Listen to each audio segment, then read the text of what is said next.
What's up guys, this is biology unfiltered and आज का topic होने वाला है हाउ डू ऑर्गेनिजम्स रिप्रोड्यूस। ठीक है, बहुत ही डरावना टॉपिक होता है मैक्सिमम टीचर्स के लिए। हम अपनी बात करें, as a doctor I have to see everything. हमारे पास पेशेंट्स आते हैं, कैसे तो भी अपनी पैंट उतार के खड़े हो जाते हैं कि यू हैव टू सी। बहुत ही नॉर्मल है ये सब चीज़ें। बिल्कुल ओवरवेल्म नहीं होना आप लोगों को, एक्साइटेड नहीं होना इस टॉपिक के लिए और खुश नहीं होना। बहुत अच्छे से पढ़ाने वाला हूँ, बहुत अच्छी जिंगल्स बताने वाला हूँ, बहुत अच्छे आइडियाज़ बताने वाला हूँ and at the same time आप लोगों को एजुकेट भी करने वाले हैं।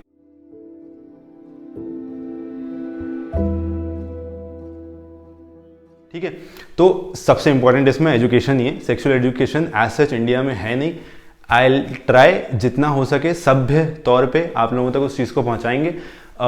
You will be very happy at the end of this chapter, क्योंकि this is going to be helpful in your life, throughout your life. बहुत ज़्यादा इंपॉर्टेंट रहेगा। बहुत सारी ऐसी गलतियां हैं जो एज लड़के आपस में बात करके ख़राब कर देते हैं एंड लड़कियों के लिए चलो ठीक है, she usually gets their mother to teach them, but usually लड़के आपस में खराबी करते रहते हैं। हर कुछ बात करेंगे, हर कुछ एक दूसरे को ज्ञान देंगे। तो असली ज्ञान अपन को मेडिकल फील्ड में जो अपन ने समझा है और उसके अलावा भी रियल लाइफ में जो सब कुछ है, जितना उसका इम्पोर्टेंस है, नॉर्मल सिस्टम है जैसे अपना डाइजेस्टिव सिस्टम है उसी तरह का सिस्टम है रिप्रोडक्टिव सिस्टम। इंपॉर्टेंट है बहुत ज़्यादा। ठीक है, इंपॉर्टेंट क्यों है वही इस चैप्टर ने शुरू में समझाया है। ठीक है, तो ज़्यादा खुश नहीं होना, ज़्यादा एक्साइटेड नहीं होना। जोक्स भी आएंगे इस चैप्टर में जैसे हर चैप्टर में आते हैं, लेकिन उसको जोक्स की तरह ही लेना है। ठीक है, दिस इज इट। अब अपन चैप्टर को स्टार्ट करते हैं, लेट्स गो। हाँ जी, तो पहला सवाल जो कि कोई भी ऑर्गेनिज्म, कोई भी ऑर्गेनिज्म को सरवाइव करने के लिए रिप्रोडक्शन चाहिए। ठीक है, ओ सॉरी, सवाल तो पूछा ही नहीं।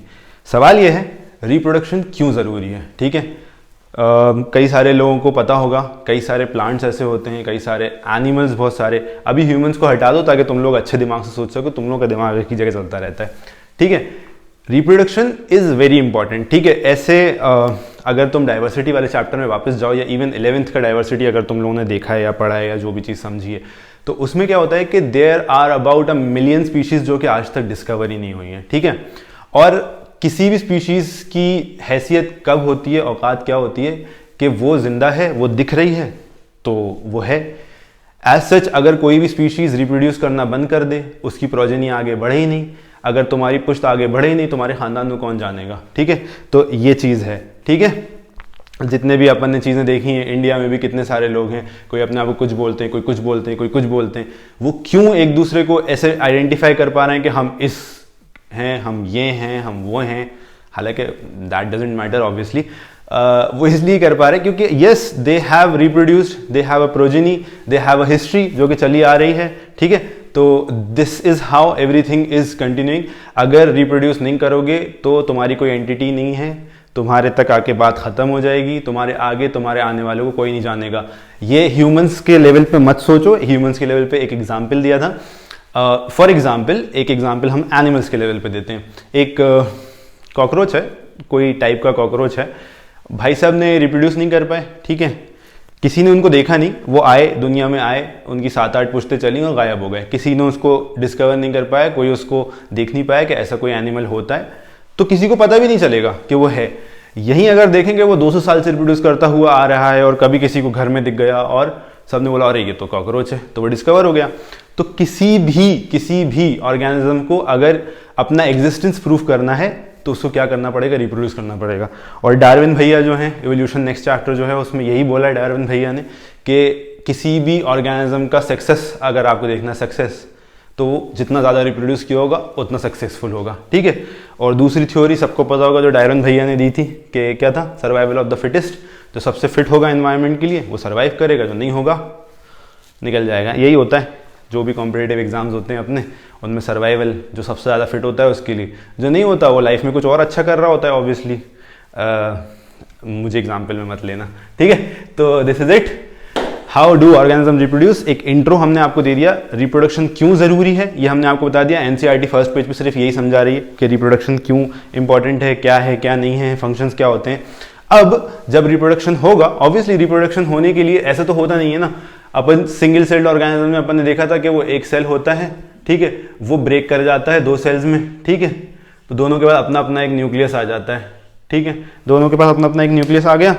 तो ये न्यूक्लियस के अंदर क्या होता है, फिर 9th के चैप्टर पे जाना पड़ेगा आप लोगों को, सेल जो चैप्टर है उसमें न्यूक्लियस में मैंने बताया था पूरा जेनेटिक मटेरियल, डीएनए, जो भी हमारा सब कुछ जो स्टोर्ड इन्फॉर्मेशन है, हमारा कान के शेप का होगा, हमारी आंखों का कलर क्या होगा, हमारे बाल वेवी होंगे, कर्ली होंगे, स्ट्रेट होंगे, ये सब किस में स्टोर्ड है, न्यूक्लियस के अंदर, जेनेटिक मटेरियल में। तो न्यूक्लियस में जेनेटिक मटेरियल भी डिवाइड हुआ ऑब्वियसली, ये जेनेटिक या डीएनए जो भी था, जेनेटिक मटेरियल ही डीएनए, डीएनए ही जेनेटिक मटेरियल है, ठीक है, कंफ्यूज नहीं होने का। तो न्यूक्लियस से ही गया, 2 न्यूक्लियस बने, मतलब इसका जेनेटिक मटेरियल डिवाइड हुआ है। तो ऑब्वियस सी बात है, अगर genetic material that is DNA या जेनेटिक मटेरियल या क्रोमोसोम्स अगर वो डिवाइड हो रहे हैं तो दोनों में बराबर पहुंच रहे हैं वापस। अगर इसके पास 6 क्रोमोसोम्स थे तो इसके पास भी 6 हैं, इसके पास भी 6 हैं, तो ये कैसे हुआ होगा कि कभी ना कभी इसमें 6 में से 12 हुए होंगे, ठीक है, 12 होके और दोनों में 6 चले गए सेम चीज़ों के, ठीक है।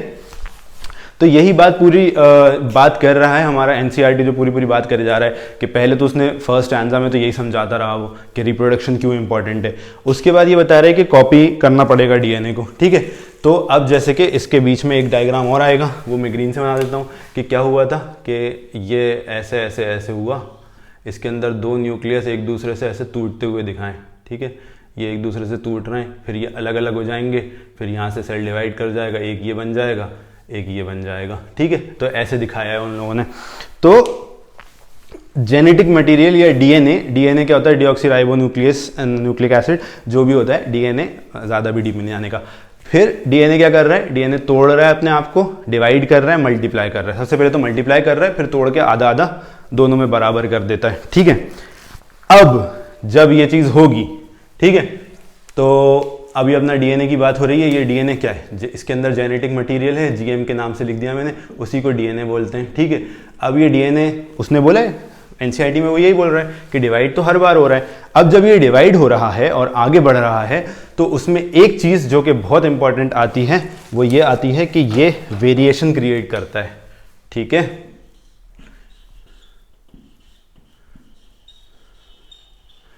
और इसको मैं याद कराता हूँ, अभी वेरिएशन पहले समझा दूँ, फिर एक चीज़ बताऊँगा, बहुत तुम लोगों के लिए क्रेजी हो जाएगा एकदम, ठीक है। तो वेरिएशन क्या होता है, किसी भी प्रोजेनी में, किसी प्रोजेनी मतलब होता है बच्चे, नेक्स्ट जनरेशन, ठीक है, प्रोजेनी उसको बोलते हैं। तो किसी भी उसमें सेम टू सेम चीज़ें नहीं जाती।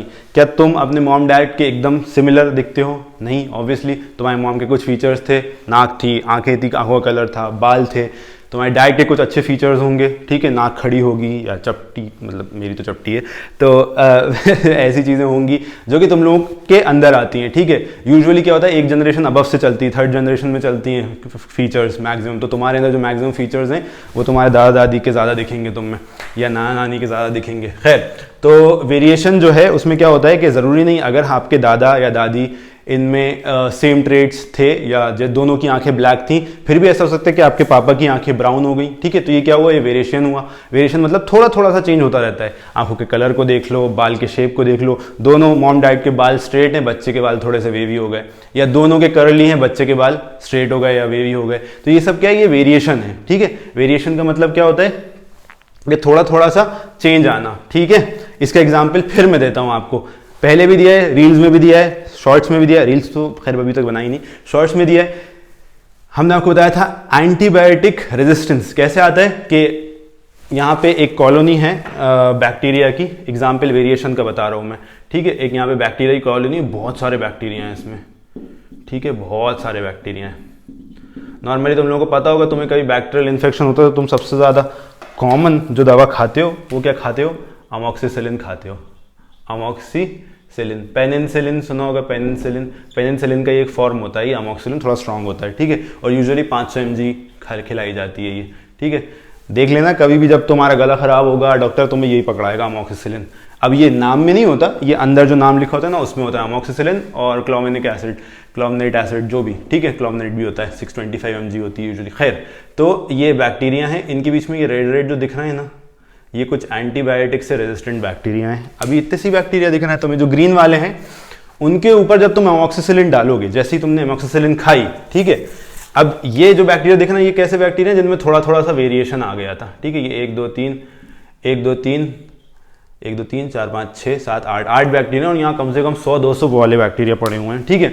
आपने उठाई, आपने एमोक्सिसिलिन खा ली, ठीक है। अब खा ली तो क्या हुआ, आपके ये बैक्टीरिया पूरे ग्रीन वाले मर गए, ठीक है। आपने इसके ऊपर एमोक्सिसिलिन डाली तो अब क्या बचा, सिर्फ ये 1 2 8 जो अपने अमोक्सिसिलिन से रेजिस्टेंस है because of variation. Normally bacteria ऐसे ही होता है, लेकिन कुछ वेरिएशन की वजह से ये रेजिस्टेंस आ गया था इस बैक्टीरिया में। रेजिस्टेंस कैसे आ गया था, अमोक्सिसिलिन से, ठीक है। आपने उठाई, आपने अमोक्सिसिलिन खा ली, अब ये बच गए। अब क्या होगा, अगली बार जब इन्फेक्शन होगा तो तुम्हारे बॉडी में ये बैक्टीरिया पहले से थोड़े से बच गए थे पिछली बार के, क्योंकि तुमने गोली सही से नहीं खाई थी, ठीक है, अमोक्सिसिलिन सही से नहीं खाई थी, और प्लस ये रेजिस्टेंट भी थे, तो ये 4-8 बच गए थे। इन्होंने डिवाइजन शुरू करा, ठीक है। अब ऐसे तो डिवाइड कर रहे हैं फटाफट, तो अगली बार जब इन्फेक्शन बढ़ेगा तो ये क्या है, पूरे एंटीबायोटिक तुम्हारी रेजिस्टेंट। अब भाई आपकी तो आदत है, आपकी जब गला खराब होता है आप सोचते हो यार फौरन एंटीबायोटिक खाओ, सही हो जाता है सब। आपने फिर से लिया एमोक्सिसिलिन, अब इनमें से कुछ फिर से वेरिएशन की वजह से वापस ग्रीन हो गए होंगे, क्योंकि वेरिएशन तो आया होगा, तो उसमें 8-9 थे ऐसे, वो तो मर गए फिर से जब आपने एमोक्सिसिलिन ली। लेकिन ये भाई साहब मर ही नहीं रहे, ठीक है। तो क्या हुआ, अभी ये ग्रीन को मत ही देखो तुम लोग, तुम तो ये सोचो कि ये वेरिएशन की वजह से ये बचे थे रेड, इन रेड ने डिवाइड किया, पूरे रेड बन गए। तो अब क्या है, ये क्या होगा, अब आप कितनी एंटीबायोटिक खा लो ये वाली, नो सेंस, नो यूज, कोई यूज ही नहीं है इस एंटीबायोटिक का। This is what is known as antibiotic resistance. इसी का सबसे बड़ा खौफ है, यही कोविड में गड़बड़ हुई, वायरल इन्फेक्शन में भर भर के एंटीबायोटिक्स दी गई, एंटीबायोटिक से बंदा एंटीबायोटिक रेजिस्टेंट हो जाता है। जब बंदा एंटीबायोटिक रेजिस्टेंट हो गया तो अगली बार जब बैक्टीरियल इन्फेक्शन होगा तो आपके दुनिया में जितनी भी एंटीबायोटिक्स हैं उससे आप रेजिस्टेंट हो गए हो इवेंचुअली, क्योंकि आप हर साल नई एंटीबायोटिक खाते हो। अब अमोक्सिसिलिन से नहीं हुआ तो आपने सिप्रोफ्लॉक्सासिन खा ली, उससे नहीं हुआ तो आपने 3rd जनरेशन सिफिलोस्पोरिन्स खा ली, उससे भी नहीं हुआ तो आपने और बड़े बड़े कैनामाइसिन एमिक एसिड के इंजेक्शन लगवा लिए। लेकिन मसला पूरा कहां पे आ रहा है कि ये रेजिस्टेंस क्रिएट हो रहा है। इसीलिए जितना हो सके टिल दी एंड एंटीबायोटिक्स को अवॉइड करना चाहिए। जब बिल्कुल ऐसी हालत हो जाए कि सही नहीं हो रहे, हॉस्पिटलाइजेशन की नौबत आने लगे, तब एंटीबायोटिक्स का यूज करना चाहिए। खैर, तो वेरिएशन हम आपको समझा रहे थे, वेरिएशन तो आएगा ही, ये बोला गया है एनसीईआरटी में। इसका एग्जाम्पल नहीं, इसकी लाइन क्या दी गई है एनसीईआरटी में, वेरिएशन इज इनएविटेबल, ठीक है। इनएविटेबल क्या याद आ गया होगा सबको, आई एम इनएविटेबल, ठीक है, लेकिन उसकी चोट हुई होती है। खैर, तो इसको याद करने के लिए वेरिएशन इज इनएविटेबल मतलब आप बच ही नहीं सकते वेरिएशन से। वेरिएशन हमेशा आएगा, जब भी डीएनए डिवाइड करेगा कुछ ना कुछ वेरिएशन जरूर आएगा, ठीक है। तो ये ही पूरा इंट्रो में समझाना था। पहली चीज, 2 चीजें समझाई गई इंट्रो में, रिवाइज करा रहा हूं, 2 सेकंड में रिवाइज याद होना चाहिए। पहली चीज, रिप्रोडक्शन क्यों इंपॉर्टेंट है, क्योंकि आपको अपनी प्रोजेनी छोड़ना है, प्रोजेनी नहीं छोड़ोगे तो कोई आपको पहचानेगा नहीं, सिंपल, ठीक है। ये प्लांट्स के लिए भी एप्लीकेबल है, एनिमल्स के लिए भी एप्लीकेबल है। सेकेंडली, वेरिएशन इज इनएविटेबल, इस वर्ड को याद कर लो, हर एग्जाम में लिख दो, टीचर एकदम खुश हो जाएगा। वेरिएशन इज इनएविटेबल, इससे याद रखना है, थेनोस से याद रखना है, वेरिएशन इज इनएविटेबल, ठीक है, होना ही होना है, वो तो बचेगा ही नहीं अगर वेरिएशन नहीं होगा तो। Variation is inevitable. अब इसकी एक थोड़ा सा क्लिक है इधर, एक variation is inevitable. Variation inevitable जब होगा जब सेक्सुअल रिप्रोडक्शन होगा, ठीक है। सेक्सुअल रिप्रोडक्शन पता ही होगा, सबको पता होता है सेक्सुअल रिप्रोडक्शन क्या होता है। एक होता है एसेक्सुअल रिप्रोडक्शन, यूजुअली क्या होता है, सिंगल सेल से डिवाइड हुए, या अपने जैसे पोटैटो में होता है, पोटैटो में आइज आ जाती हैं, देखी होंगी अगर बहुत दिन तक रखे रहते हैं, उन आइज को उठा के लगा दो, सीधा प्लांट बन जाएंगी वो। तो वो भी क्या है, एसेक्सुअल रिप्रोडक्शन है, टाइप ऑफ एसेक्सुअल रिप्रोडक्शन अभी अपन पढ़ने वाले हैं, ठीक है। उनमें वेरिएशन नहीं होता। तो मतलब अगर एक पोटैटो है, अच्छी सी ब्रीड का पोटैटो है, उसकी आइज से अगर आपने उगा दिया, वेजिटेटिव प्रोपोगेशन बोलते हैं उसको, तो वो अच्छा ही पोटैटो आएगा। वहीं अगर 2 पोटैटो के प्लांट्स में आपस में रिप्रोडक्शन होकर एक नया पोटैटो बना है, तो जरूरी नहीं है कि वो अच्छा बड़ा पोटैटो हो सकता है, छोटा सा हो, सूखा सा हो, खाने में मजा भी नहीं आए, ठीक है। तो इसलिए वेरिएशन तो होगा, अगर सेक्सुअल रिप्रोडक्शन होगा तो वेरिएशन इज इनएविटेबल, और अगर सेक्सुअल रिप्रोडक्शन नहीं होगा तो वेरिएशन नहीं ही होगा, ठीक है। अब ये चीज याद कर लो, ये इंट्रो खत्म हो गया। अब अपन पढ़ेंगे about asexual reproduction. Asexual reproduction को एनसीईआरटी ने क्या बोला है, सिंगल ऑर्गेनिज्म रिक्वायर्ड, मतलब क्या है, एक ही पेरेंट है, इसमें मॉम डैड डिफाइंड नहीं होते। अब जैसे ये बैक्टीरिया भाई सब थे, तो ये ना मॉम है ना डैड है, लेकिन जो इनकी दो हैं जो प्रोजेनी बन रही है, ये दोनों क्या है, इनकी डॉटर सेल्स हैं, ठीक है, बेटी बोलते हैं इसको, लेकिन इनको ना पापा बोलते हैं ना मम्मी बोलते हैं, ठीक है। तो सिंगल पेरेंट सिंगल ऑर्गेनिज्म से अगर रिप्रोडक्शन हो रहा है तो उसको एसेक्सुअल रिप्रोडक्शन बोलते हैं, और एनसीईआरटी ने उसको एज ये बताया है, क्या बताया है, सिंगल पेरेंट इन्वॉल्वमेंट बताया है, या सिंगल ऑर्गेनिज्म से जो रिप्रोडक्शन होता है उसको उन्होंने एसेक्सुअल रिप्रोडक्शन नहीं बोला एज सच, ठीक है। तो तुम लोगों को समझ में आ गया, अभी तक इंट्रो पूरा खत्म हो गया। अब अपन एसेक्सुअल रिप्रोडक्शन के बारे में पढ़ेंगे। 2 मिनट का ब्रेक ले लो, पानी वानी पी लो, ठीक है। यस, एक चीज और, अगर 2 मिनट का ब्रेक अगर ले लिया तो जल्दी जल्दी से अपन इसको पढ़ के कंटिन्यू करेंगे। अगर आपको एक और चीज पूछी जाए, इसमें दिया हुआ है जो, वो ये है कि वेरिएशन का इंपॉर्टेंस क्या है, ठीक है। अभी तक तुम लोगों ने सोच ही लिया होगा वेरिएशन का इंपॉर्टेंस क्या है। अभी मैंने तुम लोगों को बताया बैक्टीरिया क्या करता है, थोड़ा थोड़ा वेरिएशन लेके आता है अपने अंदर, ठीक है। वेरिएशन लेके आएगा तो फिर क्या होगा, वेरिएशन से क्या होता है बताओ, फाइनली क्या होता है वेरिएशन से, कुछ ना कुछ चेंजेस आते रहते हैं उनमें, बैक्टीरियाज में या किसी में भी, ठीक है। तो वेरिएशन का इंपॉर्टेंस क्या है, मान लो कि एक जगह थी जहां पे ग्रासलैंड था, ठीक है, ग्रासलैंड था, ग्रास बहुत अच्छी थी। अब उधर पेड़ भी थे, थोड़े ऊंचे ऊंचे पेड़ थे, ठीक है, सवानास पता है ना, कभी देखा होगा, जहाँ पे ग्रासलैंड में यूजुअली लायंस और चीताज और टाइगर्स नहीं, यूजुअली लायंस और चीताज ही अफ्रीका के ग्रासलैंड में शिकार करते हैं, क्योंकि ग्रासलैंड मैदान मिलते हैं उनको भागने के और पकड़ने के, तो कर लेते हैं। अब ऐसे बड़े बड़े पेड़ थे और ग्रासेस थी, ठीक है, और इनके बीच में कुछ नहीं था, ऐसे इतने बड़े बड़े पेड़ नहीं थे, ठीक है। अब यहाँ पे भाई साहब क्या हुआ कि एक एनिमल था, गाय टाइप का, ठीक है, गाय ही मान लो, और बहुत ही घटिया बना रहा हूँ मैं, तो ये थी गाय टाइप की, बाजी थी एक, और ये इनके पूरे बच्चे थे इसी तरह के, और इन्हीं के बच्चों में एक वेरिएशन की वजह से एक भाई साहब की थोड़ी लंबी गर्दन हो गई थी, ठीक है।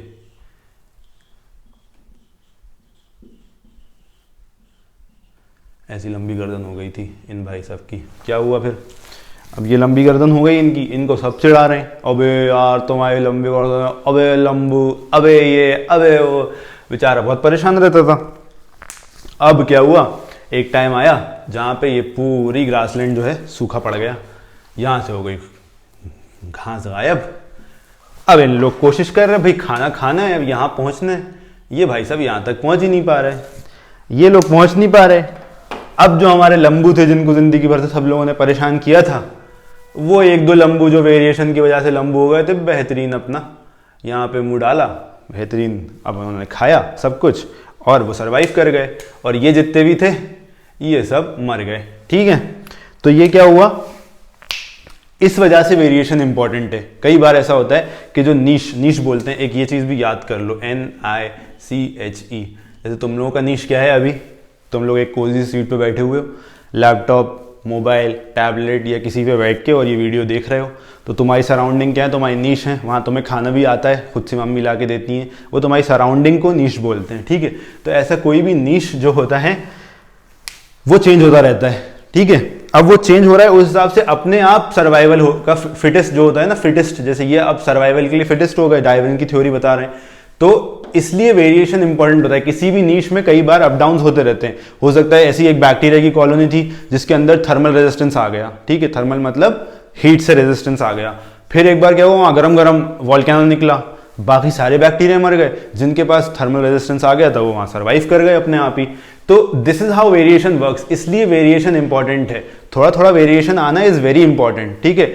जैसे हमसे पहले जो अर्ली मैंस थे, अलग अलग तरह के, उनके ऐसे यहाँ से भवन निकली रहती थी, खी खा करके बात करते थे, ठीक है, उनसे बेटर अपन आए। क्यों आए, क्योंकि अपने वेरिएशन हुआ, अपना माइंड थोड़ा ज्यादा डेवलप हुआ उनसे, तो वो इवेंचुअली जब माइंड डेवलप हुआ तो अपन ने अच्छे अच्छे घर बनाए, अच्छी अच्छी चीजें करी, और वो पुराने जमाने के रहते रहे और रहते रहते गायब हो गए, खत्म हो गए, क्योंकि भाई उनके पास इतना दिमाग ही नहीं था कि वो सर्वाइव करवाते, और ज्यादा दिमाग वाले फिर पूरे में फैल गए, ठीक है। तो इसलिए वेरिएशन इंपॉर्टेंट है। अब फाइनली आ जाते हैं सिंगल पेरेंट इन्वॉल्वमेंट वाला रिप्रोडक्शन या फिर एसेक्सुअल रिप्रोडक्शन। इसके बाद सेक्सुअल रिप्रोडक्शन आएगा। सेक्सुअल रिप्रोडक्शन प्लांट और एनिमल्स में और पढ़ना है अपन को, तो टोटल 3 टॉपिक्स अभी बचे हैं अपने। एक बार इंट्रो वापस बता देते हैं, इंट्रो तो खैर बता दिया, अभी अपन पढ़ेंगे क्या क्या। पहली चीज पढ़ेंगे एसेक्सुअल रिप्रोडक्शन, ठीक है। एसेक्सुअल रिप्रोडक्शन को एनसीईआरटी ने सिंगल पेरेंट रिप्रोडक्शन भी बोला या सिंगल ऑर्गेनिज्म। रिप्रोडक्शन, ठीक है। और फिर पढ़ेंगे सेक्सुअल। सेक्सुअल में क्या आएगा, दो तरह का आएगा, प्लांट्स और अपन को तो पता ही है, प्लांट्स अगर ग्रीन से बनाते हैं तो एनिमल्स रेड से बनाते हैं, और एनिमल्स में अलग अलग, एनिमल्स में भी यूजुअली ह्यूमंस में पढ़ना है अपन को, ह्यूमंस जैसे ही बाकी सब मैमल्स में भी होगा। और प्लांट्स का अपन पढ़ लेंगे किस तरह का होता है। प्लांट्स भी में कुछ ऐसी चीजें होती हैं जहां एसेक्सुअल रिप्रोडक्शन हो जाता है, जैसे कि अभी थोड़ी देर पहले इंट्रो में बताया था कि क्या हो रहा है उसमें, पोटैटो में से डायरेक्ट वेजिटेटिव प्रोपगेशन हो रहा है, आइज निकाल के लगा दी, वो नए प्लांट में बन गई, ठीक है। ऐसी बहुत सारी चीजें होती हैं कि वो एसेक्सुअल रिप्रोडक्शन होता है। खैर, तो अभी अपन को पढ़ना है asexual reproduction. 2 minute 10 minute, 2 minute तो नहीं 10 मिनट में इसको निपटाते और 2 मिनट का ब्रेक ले लो। हाँ जी, तो ब्रेक हो गया खत्म। अब आ गए अपन एसेक्सुअल रिप्रोडक्शन पे। एसेक्सुअल रिप्रोडक्शन मेनली 1 2 3 4 5 6 तरह का होता है, ठीक है। पहला होता है फिजन। फिजन में क्या होता है, सीधा सीधा यहीं पे बता देता हूँ। ये एक सेल है, ये 2 में ब्रेक हो जाएगा और 2 नए न्यूक्लियस लेके 2 सेल बन जाएंगे, ये हो गया फिजन। इसी में एक और तरह का होता है मल्टीपल फिजन। एक बड़ा सा सेल है, उसके अंदर एक सेल डिवाइड हुआ, दूसरा दूसरा दूसरा, ऐसे बहुत सारे डिवीजन होके फिर इवेंचुअली फट जाता है और बहुत सारे सेल्स न्यू करके निकल आते हैं। यूजुअली मलेरिया में, प्लाज्मोडियम में होता है, ठीक है। दूसरा है फ्रेगमेंटेशन, स्पायरोगायरा में होता है। ये हम अभी एक्सप्लेन कर देंगे, अभी जल्दी जल्दी से बता रहे हैं तुम लोगों के उसके लिए। ऐसा होता है स्पायरोगायरा, ये यहाँ से बीच में से ब्रेक करेगा, ये 2 नए ऑर्गेनिजम्स बन जाएंगे, ठीक है। ऐसे 2 नए नए और आगे रिप्रोड्यूस कर लेंगे। रीजनरेशन में क्या होता है, किसी भी जैसे इसका एग्जाम्पल होता है कि ऐसा दिखता है प्लेनेरिया, ठीक है। ऐसा प्लेनेरिया होता है, इसको जितने पार्ट में काट दो ये उतने पार्ट नए जानवर बन जाएंगे। डेडपूल होता है ये, ठीक है। डेडपूल देखी तुम लोगों ने, जिसने नहीं देखी मत देखना, जिसने देख ली वो समझ जाओ। डेडपूल होता है, जो पार्ट काट दोगे वो उससे नया ऑर्गेनिज्म बन जाएगा, ठीक है, जहाँ से काट दोगे। जैसे डेडपूल का आधा कर दिया था ना, तो वो फिर भी जिंदा रह गया था। खैर, उसमें अलग चीज़ थी।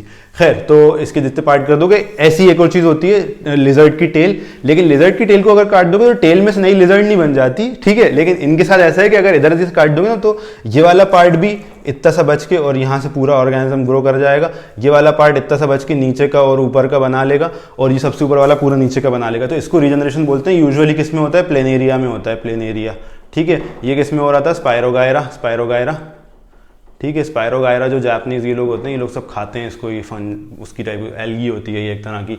और ये किस में हो रहा है, अपने नॉर्मल बैक्टीरिया में हो रहा है, और ये हो रहा है प्लाज्मोडियम में। इसके एग्जांपल याद करना इंपॉर्टेंट है, क्योंकि ऐसे के ऐसे ही दिए हुए हैं। प्लाज्मोडियम, बैक्टीरिया, स्पायरोगायरा, ठीक है। स्पायरो बहुत ही गंदी तरह से लिखा है, लेकिन तुम लोग किताब साथ में खोल के बैठा करो तो बहुत ईजी हो जाएगा।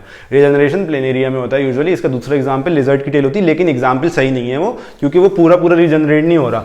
टेल टूटती है, नई टेल आ जाती है, बस दैट्स इट, ठीक है। टेल में से नई लिजर्ड नहीं आ जाती, ठीक है, ठीक है। सेकंड एक और आ जाता है बडिंग, वो होता है हाइड्रा में। तो ऐसा दिखता है हाइड्रा, ठीक है। उसमें से एक न्यू करके बड निकलती है यहाँ पे, ठीक है। ये बड थोड़ी सी बड़ी होती है अगली बार, ठीक है। अगली बार जो बड़ी होगी तो ये भी थोड़ी सी हाइड्रा जैसी बन जाएगी, और फिर ये बड निकल के टूट जाएगी यहाँ से, और ये एक नया हाइड्रा बन जाएगा, ये लग जाएगा ज़मीन पे और नया हाइड्रा बन जाएगा, ठीक है। तो सिंपल है बडिंग भी।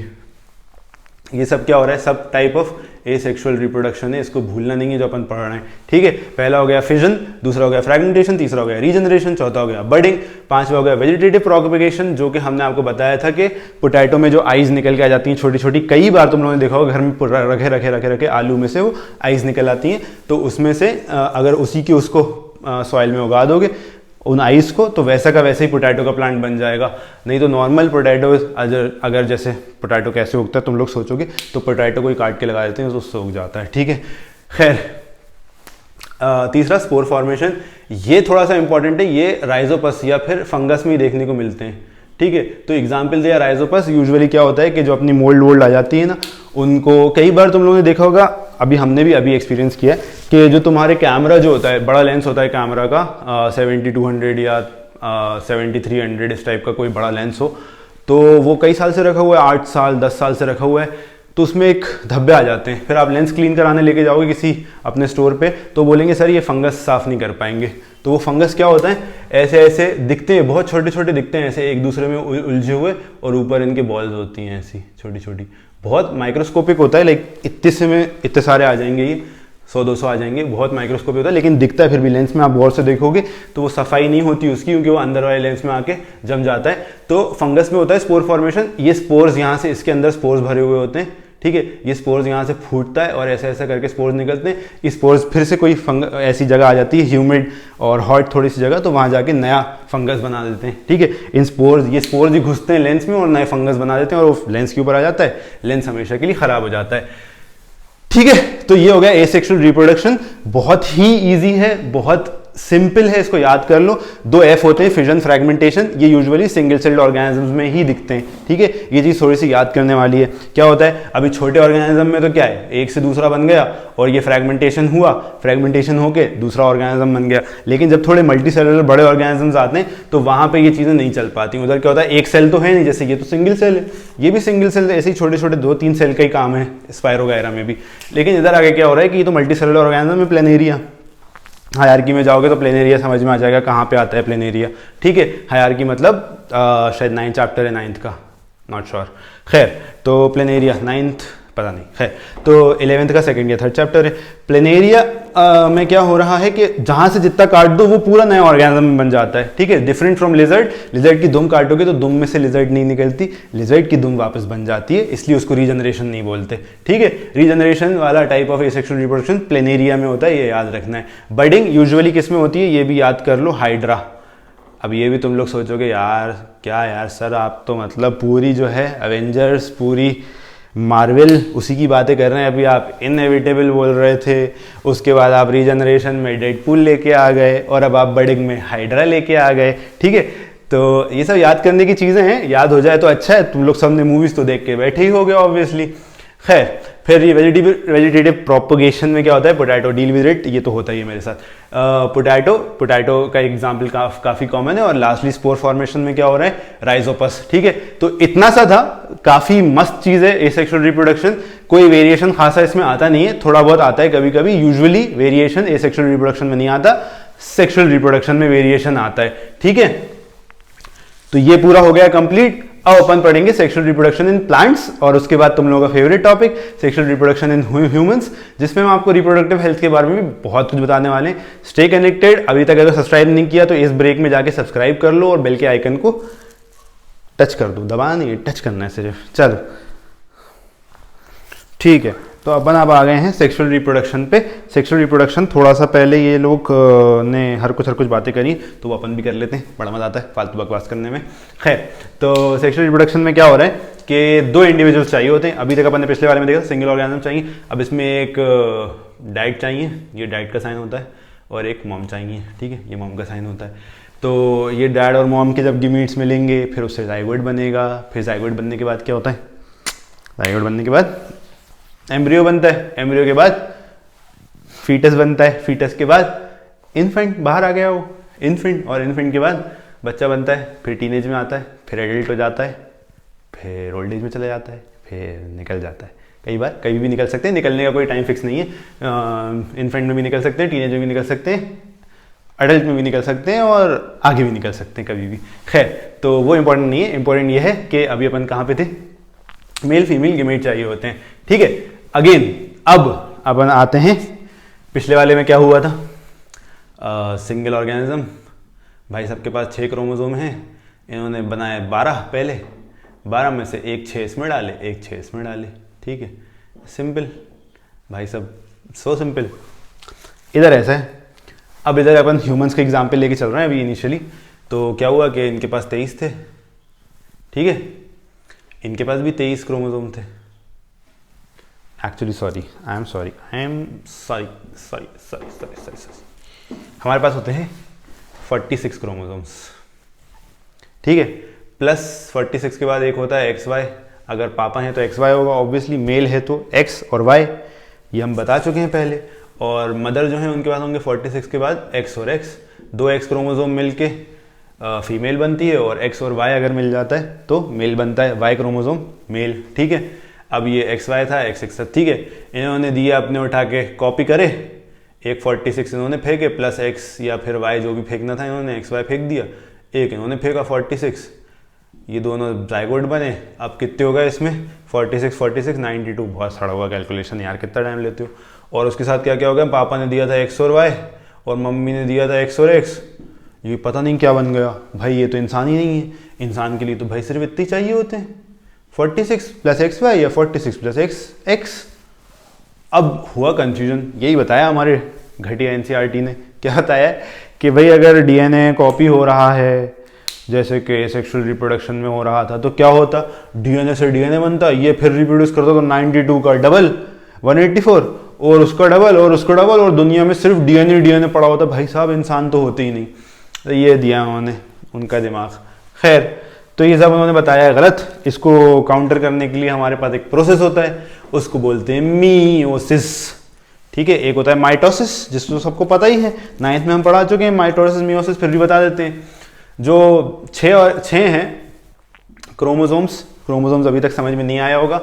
जो हमारा डीएनए जो होता है, डीएनए, ये हमारे टीचर है कैसी बोलती थी, डीएनए जो होता है हमारा, वो उसके अंदर क्रोमोसोम्स होते हैं ऐसे एक्स शेप के। ठीक है, बीच में इसके ऐसे होता है और ये एक्चुअली ऐसा होता है।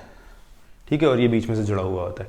ऐसे क्रोमोसोम्स होते हैं अपन के अंदर। अपने अंदर कितने हैं ऐसे 46 पेयर ऑफ क्रोमोसोम्स हैं। ठीक है, मॉम के पास भी इतनी है, डैड के पास भी इतनी है, और एक अपने पास एक्स क्रोमोसोम है और एक वाई है मेरे पास। और जो लड़कियां इस वीडियो को देख रही हैं उनके पास एक एक्स है और एक और एक्स ही है। ठीक है, सिंपल। तो अब क्या हो रहा है मियोसिस में, माइटोसिस पहले पढ़ रहे हैं अपन। माइटोसिस में क्या है, माइटोसिस याद कर लो इसको। माइटोसिस में क्या है कि 6 क्रोमोसोम थे, इसने इसका डबल कर दिया इंटू 2, 12 बने, 12 में से 6 इसको भेजे और 6 इसको भेजे। ठीक है, सिंपल, इनका मैथ खत्म। क्योंकि इनके सिंगल पेरेंट थे भाई, सिंगल पेरेंट ही था ना, एक ही पेरेंट था इनके पास। एसेक्सुअल रिप्रोडक्शन, माइटोसिस होता है एसेक्सुअल रिप्रोडक्शन में, AR लिख रहे हैं उसको। ठीक है, अब मियोसिस जो होता है वो होता है सेक्सुअल रिप्रोडक्शन में। ठीक है, सेक्सुअल रिप्रोडक्शन में क्या है भाई, 2 पेरेंट्स हैं आपके, एक फीमेल और एक मेल। फीमेल पहले बोलना चाहिए, ठीक है। इज्जत देना चाहिए, तुम्हारी माँ होती है फीमेल। ठीक है, बहनें भी होती हैं, और भी तरह के रिश्ते होते हैं, पर माँ बहनों को सबसे ज़्यादा। ठीक है, तो फीमेल और मेल, ये हो गया मियोसिस। अब इनमें कितने कितने हैं, दोनों में 46 हैं। अभी एक्स वाई छोड़ दो, 46 हैं। अब अगर इनको रिप्रोड्यूस करना है तो इनको बनाना पड़ते हैं गेमीट्स। वो गेमीट्स में क्या करते हैं, ये इसका रिडक्शन कर देते हैं, आधा देते हैं इधर से। कितने, 23 ये देंगे, 23 ये देंगे। ठीक है, और 23 के साथ या तो एक एक्स देंगे, मम्मी तो एक्स ही देंगी, ऑब्वियस सी बात है, एक एक्स ही देंगी। ठीक है, मदर है, दोनों ही हैं, उसके पास बेचारी के पास एक्स ही हैं, तो वो तो एक्स ही दे पाएगी ना, 23 प्लस एक्स दे सकती है। ये एग नहीं बोल रहा मैं, एग मत सुनना प्लीज। ठीक है, एक्स बोल रहा हूँ। ठीक है, 23 प्लस एक्स दे सकती है। पापा 23 प्लस वाई दे सकते हैं, या तो फिर 23 प्लस एक्स दे सकते हैं। 50-50% चांस है। ठीक है, तो सेक्स कौन डिसाइड कर रहा है बच्चे का, तुम्हारा सेक्स किसने डिसाइड किया, ऑब्वियसली गॉड ने डिसाइड किया इवेंचुअली, लेकिन तुम्हारे डैड एक्चुअली रिस्पॉन्सिबल थे। उनके अंदर से अगर एक्स आया होता तो तुम लड़की बन गई होती, और उनके अंदर से अगर वाई आया होता तुम लड़का बन गए होते। ठीक है, अब जो भी हो तुम, वो हमें पता नहीं है कि तो हम तो तुमसे मिले नहीं है, हम तो तुम्हें यूट्यूब पे पढ़ा रहे हैं। खैर, तो इस रिडक्शन डिवीजन को 46 से जो 23 हुआ इसको मियोसिस बोलते हैं। ठीक है, इसको याद कर लो, मियोसिस। और माइटोसिस में सिंगल पेरेंट है, सीधा डबल होकर आधा आधा भेज रहा है, उसको माइटोसिस बोलते हैं। Simple, meiosis, mitosis. बच्चा जिंदगी भर, बच्चा क्या, मैं खुद 10th में जब बैठ के पढ़ता था कुछ समझ ही नहीं आ रहा भाई साहब हो क्या रहा है ये। ठीक है, इतना सिंपल था। तो ये हो गया खत्म। अब आ गए अपन सेक्सुअल रिप्रोडक्शन इन प्लांट्स के ऊपर। ठीक है, थोड़ा सा इंपॉर्टेंट है सेक्सुअल रिप्रोडक्शन इन प्लांट्स, तो पूरा ध्यान दे के बैठना इसमें, और हंसी मजाक मस्ती। खैर, तुम लोग कहाँ साथ बैठे हो जो हंसी मजाक करोगे। खैर, अब एक चीज और बात कर लें कि अभी अपन ने ये बात किया था, रिडक्शन डिवीजन 46 के 23 हो रहे थे, 46 से 23 बना रहा था 23। तो ये 23 जो होते हैं इसको गेमीट बोलते हैं। अब तुम लोगों को पता ही होगा ह्यूमंस में गेमीट क्या होते हैं, नहीं पता होगा। मेल के पास जो गेमीट्स हैं, मतलब तुम्हारे फादर के पास जो गेमीट्स हैं, उनको क्या बोलते हैं, स्पर्म्स बोलते हैं। सबको पता है स्पर्म्स, जिसको नहीं पता अब पता चल गया। ठीक है, और मदर के पास, मॉम के पास जो गेमीट्स हैं, गेमीट के बारे में बात हो रही है। ठीक है, गेमीट मतलब 23 प्लस एक्स देंगे पिताजी स्पर्म में, या 23 प्लस वाई देंगे। ठीक है, दोनों में से एक ही दे सकते हैं एट अ टाइम। ठीक है, दोनों नहीं दे सकते, दोनों दे देंगे तो क्या फ़ायदा होगा, ना लड़का बनेगी ना लड़की बनेगी।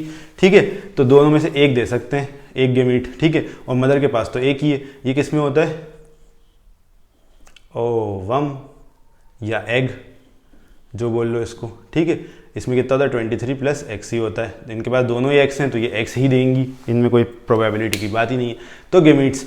अब अगर हम बात करें नॉर्मली जितना भी ऑर्गेनिज्म सेक्सुअल रिप्रोडक्शन कर रहे हैं, जितने भी ऑर्गेनिजम्स, उसमें मेल जो होता है ना वो स्विम करता हुआ फीमेल के पास जाता है। गिमीट्स की बात हो रही है, गिमीट्स पे ही रखना है बात को।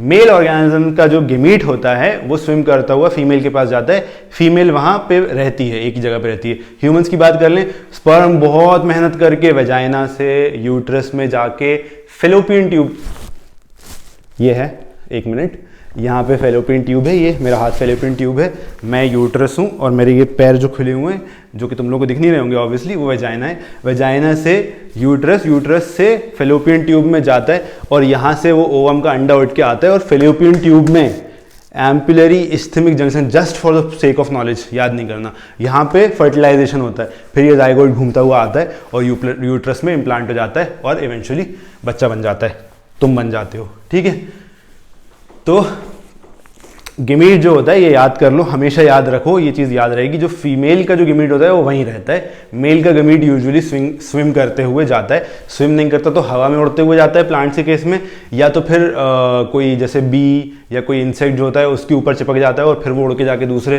फीमेल प्लांट पर बैठती तो वहाँ गिर जाते हैं। ठीक है, तो मेल वाला जो होता है वो पूरी मेहनत कर रहा होता है इधर। ठीक है, ऐसे बनाया है ऊपर वाले ने। फीमेल जो होती है वो सुकून से बैठी रहती है अपनी जगह पे, मतलब फीमेल गेमीट की बात हो रही है। अगेन हमारी चीज़ों को गलत उसमें नहीं लेना आप लोगों को। ठीक है, ख़त्म। तो अब आ जाते हैं सेक्सुअल रिप्रोडक्शन इन प्लांट्स में आ जाते हैं। अभी तक अपन ने सब इंट्रो फिंट्रो कर लिया है, अब सेक्सुअल रिप्रोडक्शन इन प्लांट्स में आ गए हैं। सेक्सुअल रिप्रोडक्शन इन प्लांट्स बहुत ही ईजी और बहुत मज़े का टॉपिक है। कई लोग इसको है ना बहुत हर कुछ समझने लगते हैं, सोचने लगते हैं, कुछ भी नहीं है, सिंपल। ठीक है, बहुत सिंपल रखने वाले हैं अपन, और जितना दिया है ना उतना ही पढ़ेंगे, फालतू का ज्ञान तुम लोगों को देना ही नहीं है हमको। ठीक है, तो भाई साहब अपन ने एक प्लांट बना लिया,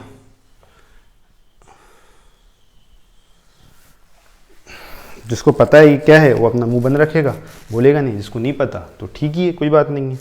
ठीक है,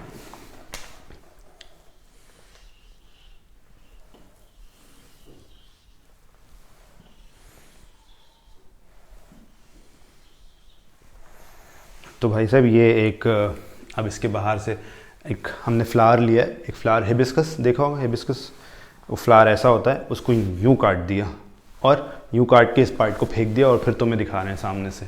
ठीक है, तो ये उसकी पेटल्स हो गई। ठीक है, यहाँ पे उसकी सेपल्स आ जाएंगी। सेपल पता है ना, जैसे बैंगन के ऊपर लगा हुआ देखा है, एक ऐसा लगा रहता है, उसको सेपल्स बोलते हैं। ठीक है, दूसरे कलर से बना देते हैं ताकि तुम लोगों को थोड़ी आसानी रहे। ये सेपल्स हो गए। ठीक है, ये दोनों साइड के सेपल्स और ये उसकी डंडी। ठीक है,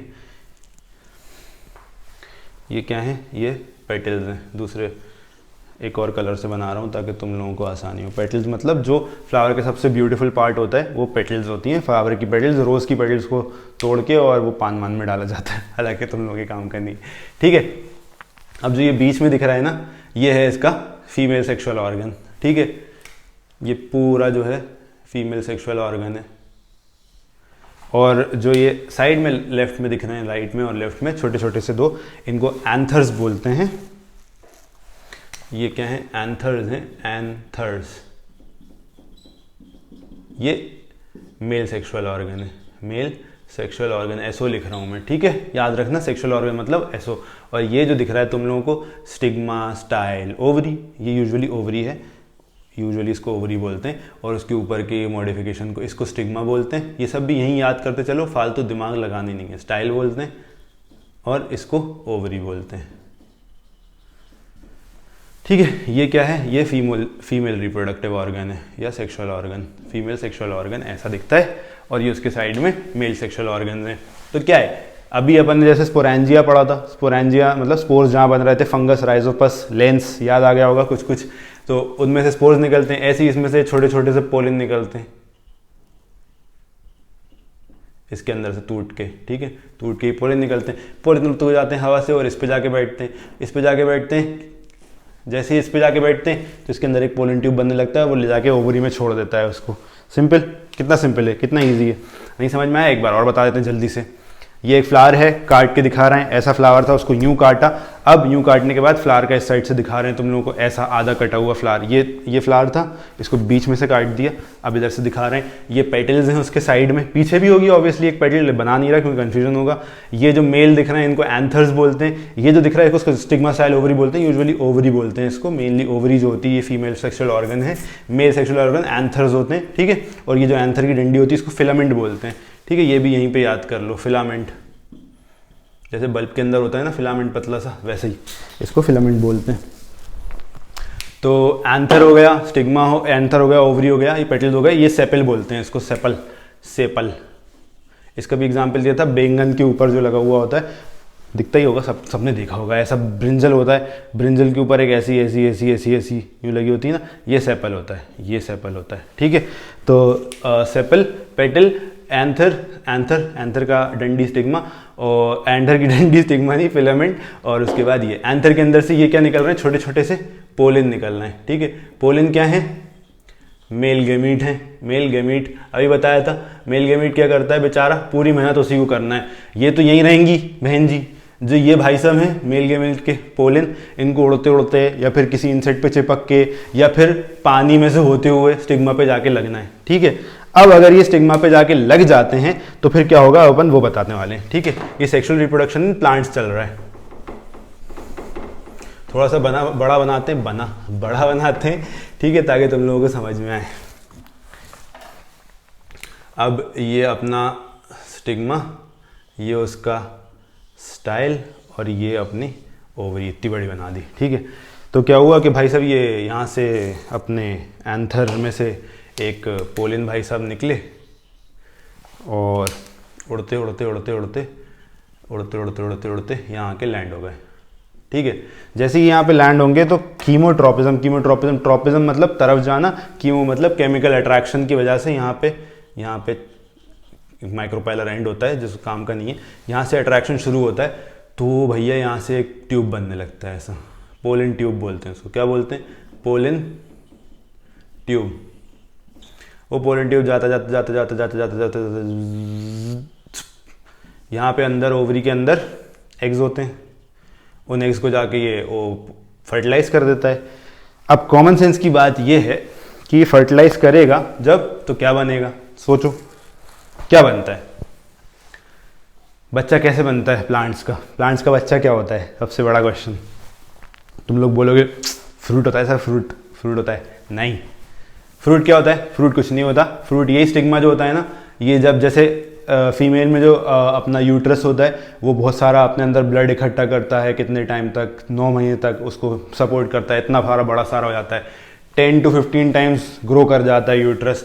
वैसे ही इसको ग्रो करने के लिए, इस बच्चे को ग्रो करने के लिए ये पूरा फूल के और एक फ्रूट बन जाता है, जैसे कि गुआवा, जैसे कि एप्पल, जैसे कि क्या जो भी। और बच्चा कौन होता है उसका, उस पूरे फ्रूट के अंदर बच्चा क्या होता है जो यहाँ पे आके बना है, वो क्या है, सीड। तो सेक्सुअल रिप्रोडक्शन का प्रोडक्ट क्या है प्लांट्स में, सीड है। और फ्रूट क्या होता है, ये याद कर लो, मतलब समझ ही नहीं आता लोगों के। हम 11th में भी पढ़ रहे हैं बैठ के, हमें पता ही नहीं है कि फ्रूट क्या है और सीड क्या है, ठीक है। सेक्सुअल रिप्रोडक्शन का बच्चा फाइनल कौन बना है इसमें, सीड। और फ्रूट क्या है, सोलन ओवरी है, कुछ भी नहीं है, सोलन ओवरी। तो अपन क्या खा रहे हैं, बेहतरीन ओवरीज खाते हैं फ्रूट को, ठीक है। तो ये ओवरी खा रहे हैं अपन। और कई सारे जो ये एंथर्स होते हैं ये भी अपन खाते हैं। इमेजिन करो क्या खाते हो एंथर में, यस केसर जो होता है वो यूजुअली एंथर्स होते हैं उस फूल के, कश्मीर में जो मिलता है यूजुअली, ठीक है। तो एंथर्स हो गए, ये stigma style ovary, stigma style झड़ जाता है, ओवरी बचती है, और कई बार ओवरी से जुड़ा हुआ सेपल रह जाता है। तो वो कैसा दिखता है, ऐसा बैंगन में देखा है ना, ये बैंगन, ब्रिंजल, बैंगन के ऊपर ये दिख रहा है, ये सेपल ही है, ये इधर से जुड़ा हुआ है, ये इधर से जुड़ा रह जाता है। पेटल्स, एंथर, स्टिग्मा स्टाइल झड़ जाता है और ये पूरा सोलन होके, और इसके अंदर बहुत सारी सीड्स होती हैं, ये तो पता ही होगा, अंदर सीड्स होती हैं ब्रिंजल के, ठीक है। तो ये अपन को समझ में आ गया सेक्सुअल रिप्रोडक्शन का एंड प्रोडक्ट क्या है, सीड्स। प्लांट्स में, एनिमल्स में तो बच्चा ही होता है सीधा। और फ्रूट क्या है, सेकंड मतलब ओवरी है फ्रूट, अपन एज सच कुछ नहीं है। तो ये अपना सेक्सुअल रिप्रोडक्शन खत्म हो गया। एज सच इसमें कुछ भी ऐसा दिमाग लगाने वाली चीज़ नहीं थी जो तुम लोगों को ऐसा लगे कि भाई क्या मुश्किल, कितना ईजी है सेक्सुअल रिप्रोडक्शन इन प्लांट्स। ठीक है, तो अब एक बार जल्दी से रिवाइज कर लेते, क्या होता है। एंथर में पोलन है, पोलन उड़ के जाएगा स्टिग्मा पे, स्टिग्मा से स्टाइल में, स्टाइल से पोलन ट्यूब के थ्रू स्टिग्मा साइल से होते हुए ओवरी में, ओवरी में जाके फर्टिलाइजेशन होगा, फर्टिलाइजेशन होकर जाइगोट बनेगा और जाइगोट क्या बन जाएगा, सीड बन जाएगा। ठीक है, और अगर वो सीड बन जाएगा तो ये जो बाहर ओवरी थी ये फूल के फ्रूट बन जाएगी। सिंपल, सेक्सुअल रिप्रोडक्शन खत्म। एक कॉन्सेप्ट और है क्रॉस पॉलिनेशन और सेल्फ पॉलिनेशन के, उसमें कुछ भी नहीं है। अगर इसी प्लांट का एंथर निकल के इसी प्लांट पे चिपक जाता है तो उसको सेल्फ पॉलिनेशन बोलते हैं। अगर एक दूसरा प्लांट है, मतलब दूसरा प्लांट सेम स्पीशीज का होना चाहिए ऑब्वियसली। ये हिबिस्कस का अगर फ्लावर है, ये हमारे घर में उगा हुआ है और हमारे पड़ोसी के घर में एक व्हाइट कलर का हिबिस्कस होगा, हमारे पास रेड कलर का हिबिस्कस है, उनके पास एक व्हाइट कलर का हिबिस्कस उगा हुआ है, तो उनके जो एंथर होंगे उसमें से पोलन उड़ता उड़ता उड़ता उड़ता उड़ता उड़ता अगर हमारे आके रिप्रोड्यूस कर जाता है उस पोलन से, तो इसको क्या बोलेंगे, क्रॉस पॉलिनेशन। सिंपल, ठीक है, इतना सिंपल। ये खत्म हो गया cross pollination, self pollination, reproduction in sexual reproduction in plants over. अब बचता है ह्यूमंस, वो अपन कल पढ़ने वाले हैं। Stay connected, do subscribe and share it with all your friends. ठीक है, जितना हो सके इसको शेयर करो, बहुत मजा आने वाला है। अगला चैप्टर जो है मैं चाहता हूं कि मैक्सिमम लोग, अगला चैप्टर नहीं, अगला part of this chapter maximum लोग अटेंड करें। बहुत ज़्यादा एजुकेशनल रहेगा वो, बहुत ज़्यादा चीज़ें उसमें समझाने वाले हैं और तुम लोगों को बहुत मज़ा आने वाला है। तो लेट्स गो, डू सब्सक्राइब और बेल आइकन को भी क्लिक कर देना। Doctor Afan Masood signing out.